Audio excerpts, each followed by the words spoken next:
Oke, Bismillahirrahmanirrahim. Assalamualaikum warahmatullahi wabarakatuh. Waalaikumsalam warahmatullahi wabarakatuh. Gimana nih kabarnya Mas Rafli? Nah, ini sih baik, alhamdulillah. Saya datang ke wawancara ini dengan keadaan sehat walafiat. Sebelumnya aku pengen ucapin makasih banget lo udah mau nyempetin hadir di pagi hari ini buat aku wawancara beberapa menit ke depan.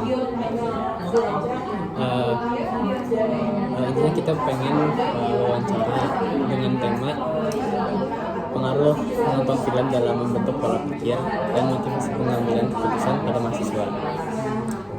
Sebelum kita mulai wawancaranya, apakah Mas Raffi berkenan untuk direkam? Ya, saya berkenan. Oke. Sebelum kita mulai wawancaranya, mungkin Mas Raffi bisa ceritakan sedikit dulu tentang biodata Mas Raffi. Perkenalkan, nama saya Raffi Nazwani Fadila. Saya lahir pada tahun 2006, tanggal 28 Mei. Saya lahir di Tangerang Kota. Dan saya sekarang sudah berumur 19 tahun dan saya sekarang latar pendidikan saya adalah tamatan SMA dan sekarang saya sedang berada di menuju perkuliahan di semester 4. Oke, siap. Oke, kita langsung masuk ke pertanyaan pertama ya Mas Raffi ya. Kira-kira nih, film genre apa yang paling sering Mas Raffi tonton belakangan ini? Oke, kalau film sih nggak terlalu sering ya nonton, tapi yang paling sering aku nonton terakhir kali itu aku suka nonton bergenre horor.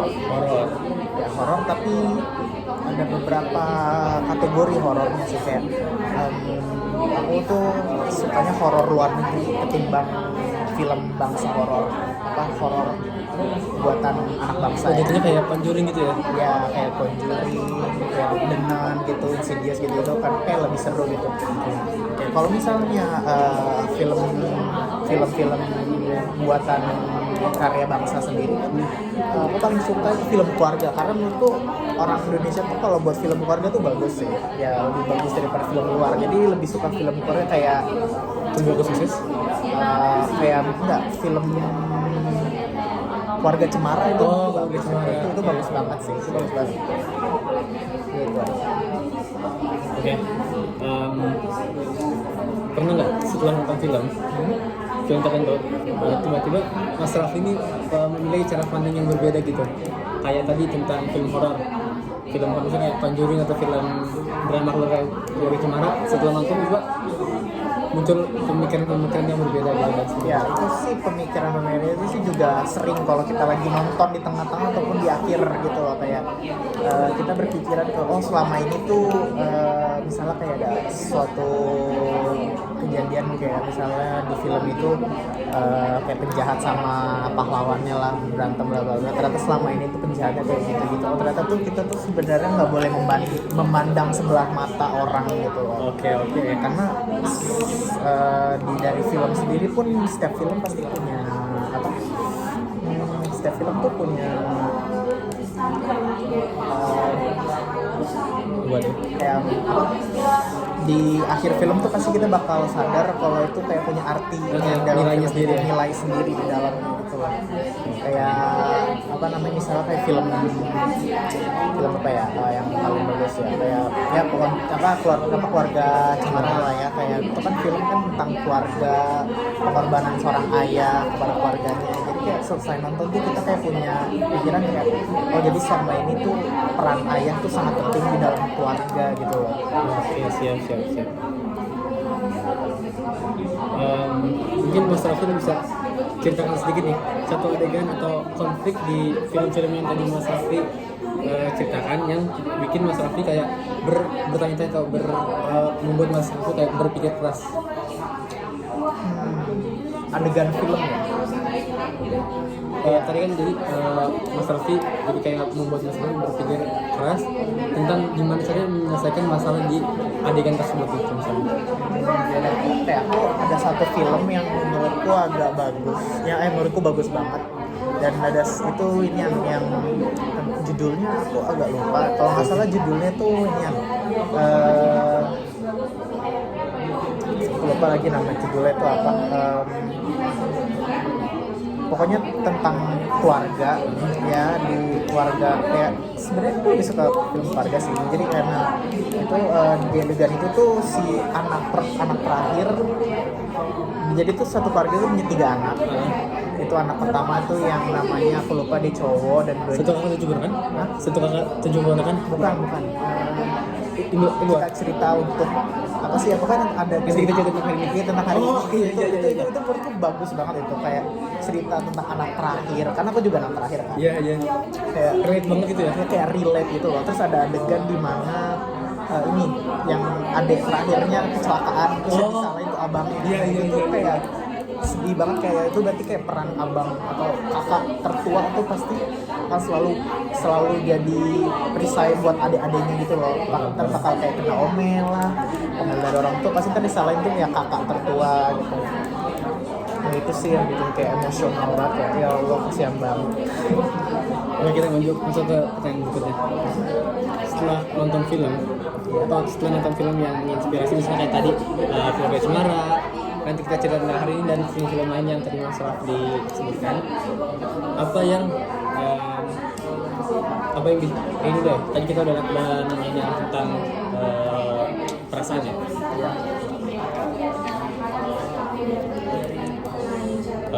Pernahkah Mas Raffi mengambil keputusan penting dalam hidup Mas Raffi karena terpengaruh dari pesan-pesan film-film yang tadi Mas Raffi tonton? Ya, yang bikin apa tadi mengubah cara mengambil keputusan. Ya, aku sih kalau itu sih tentang apa dari film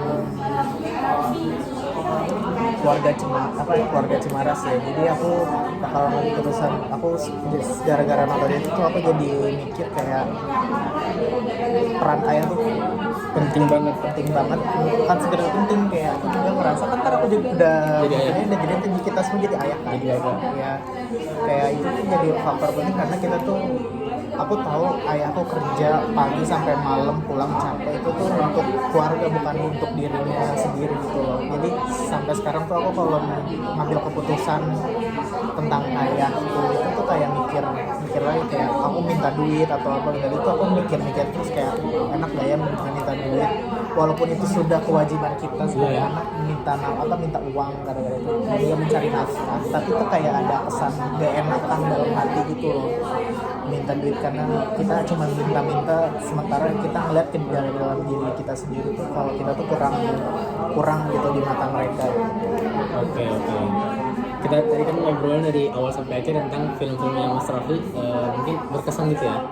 Kalau misalnya kehidupan perjalanan Mas Raffi dari kecil sampai detik ini dijadikan sebuah film, kira-kira jadi yang paling pas apa? Menurutku sih yang paling pas sebenarnya kita geser dulu pertanyaannya, tapi itu aku emang sedang pikiran buat buku sih. Buku ya, karena aku suka buku juga. Mungkin bakalan aku ngasih judul bukunya itu tuh namanya Cinta dan Sandiwara. Mungkin itu nanti nama filmnya mungkin tuh lebih bagus. Oke, karena kita juga tadi ngobrol tentang film-film, kira-kira nih aktor Indonesia yang cocok meranin Mas Raffi siapa? Aktor yang bisa meranin saya kurang tahu sih, karena saya kembali lagi saya kurang suka film-film Indonesia itu sendiri.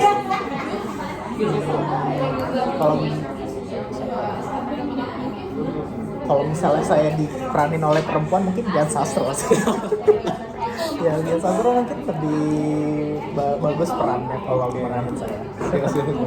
Ya, kan tadi kan sempat pas Mas Raffi wawancara saya nanya tentang kalau kamu selesai baca, apakah kamu pernah diskusi sama beberapa orang tentang bacanya kamu baca. Nah, kalau Mas Raffi nonton film kayak tentang Keluarga Cemara atau apa tadi nanti Cerita untuk pernah kayak diskusi tentang sebuah adegan atau kenapa ya si tokoh ini ngelakuin ini, si tokoh ini ngelakuin ini, diskusi ke beberapa teman tentang ya aku juga sering kayak gitu ke teman-teman aku, kayak kemarin nonton film apa ya sih namanya, aku lupa, yang kata aku lupa nama filmnya apa, yang pokoknya yang kata yang dari lagu itu namanya yang Laut Berjuta bukan itu kan dari novel, ada yang dari lagu itu yang izinkan aku menangis itu loh. iya Yang tentang bapaknya yang abuser gitu ke keluarganya. Jadi itu aku langsung kayak sama temenku kayak cerita-cerita gitu loh, kasihan banget apa kayak gara-gara faktor bapaknya ini akhirnya, walaupun pada akhirnya bapaknya juga pergi ke psikolog untuk penanganan sendiri, walaupun mereka satu keluarga itu udah terpecah belah, udah cerai. Ya aku sih sering ngomongin, walaupun itu cuman ngomongin kayak bisa sih kayak gini-gini, dia bapaknya jahat banget gitu sih, sering lah diskusi tentang film sama teman-teman. Terus beberapa film yang tadi kita ngobrolin, Mas Raffi sering mention tentang sosok bapak. Kita juga tahu kalau belakangan ini, dan bukan belakangan ini sih, beberapa tahun belakangan Indonesia dicap sebagai negara fatherless. Kira-kira nih, kalau Mas Raffi suatu saat nanti, yang aku juga bakal jadi bapak, bagaimana cara Mas Raffi biar mungkin lebih bonding gitu ya sama anak mungkin nanti, karena aku juga nggak terlalu dekat sama bapak. Aku bakal cerita sedikit tentang latar belakangku di keluarga sih, karena menurutku juga aku juga ngerasa, walaupun aku punya bapak, tapi aku ngerasa kayak kehilangan figur sosok bapak tuh dari kecil, karena bapakku tuh sering kerja kayak kerja pagi pulang malam, jadi tuh seharian aku nggak ada teman, dan penggantinya adalah kakek. Kakekku tuh almarhum kakekku tuh sebagai pengganti, dan salah satunya orang yang selalu menjaga aku di rumah sampai ya dia, walaupun pada akhirnya sih dia pergi duluan. Ya tadi pertanyaannya apa? Karena kita hidup di lingkungan yang fatherless ini, seperti di film-film yang tadi kita obrolin, bagaimana cara menumbuhkan bagaimana cara melepas rantai fatherless itu ketika kita jadi sosok bapak gitu. Ya menurutku sih ya, kalau misalnya aku nanti ada punya anak atau apa ya, aku tuh pas mungkin ya bakal meluangkan waktu lebih, kayak ya meluangkan waktu main bareng, jalan-jalan bareng ke anak-anak. Itu tuh gold banget, itu tuh emas banget, waktu emas banget, karena nggak semua orang punya gitu loh waktu untuk anak-anak mereka, karena mereka sibuk kerja.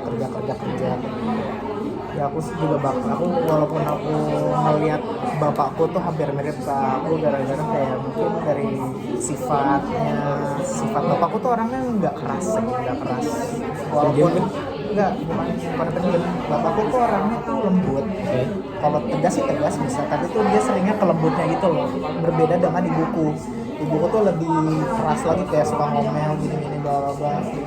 Iya, ibuku kayak bapakku kayak tumbuk aja, iya. Jadi tuh bapakku orang penyabar, orang sabaran gitu. Ya itu sih juga gitu sih, aku bakalan mungkin nanti udah gedenya atau punya anak, aku bakal meluangkan waktu lebih banyak, dan aku bakal sabar ke anak-anakku nanti gitu.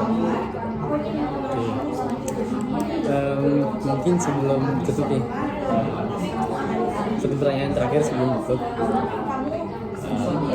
Aku pengen ya, coba Mas Raffi kasih pesan gitu ya buat Mas Raffi di 10 tahun 20 tahun ke depan pas Mas Raffi punya anak. Jadi pesan ini ditujukan buat anak Mas Raffi.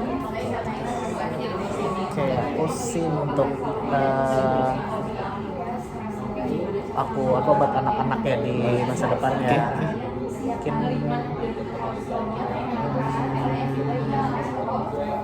mungkin mereka harus tahu kalau aku juga manusia biasa lah ya, bukan nggak apa bisa ada kurangnya banyak dan kelebihannya sedikit. Mungkin I'm trying my best lah ya buat kalian Siap. karena banyak ya laki-laki di Indonesia tuh lebih menutup dirinya, menutup perasaannya ke orang lain Oh iya. daripada perempuan. Kalau perempuan kan Gampang ungkapkan. enggak juga, karena menurutku juga perempuan tuh lebih terbuka, lebih gampang terbuka, dan orang-orang di mata masyarakat perempuan tuh emang lembut, didoktrin untuk lembut. Itu karena lingkungan kan membentuk sila Iya, takut itu. dari masyarakat itu tuh mereka tuh melihatnya tuh perempuan boleh mengekspresikan jiwanya atau perasaannya, kecuali berbeda dengan laki-laki sih menurutku. Karena laki-laki tuh kayak harus kuat terus kan. Tapi ya menurutku itu salah sih, karena laki-laki dan perempuan menurutku ya sama gitu loh. Kita tuh sama-sama manusia yang punya kelemahan dan punya banyak kelemahan, dan kelebihannya itu sedikit. Oke, siap. Oke, terima kasih banyak Mas Raffi udah ngomong sih beberapa menit ini. Semua aku ucapin lagi makasih. Terima kasih.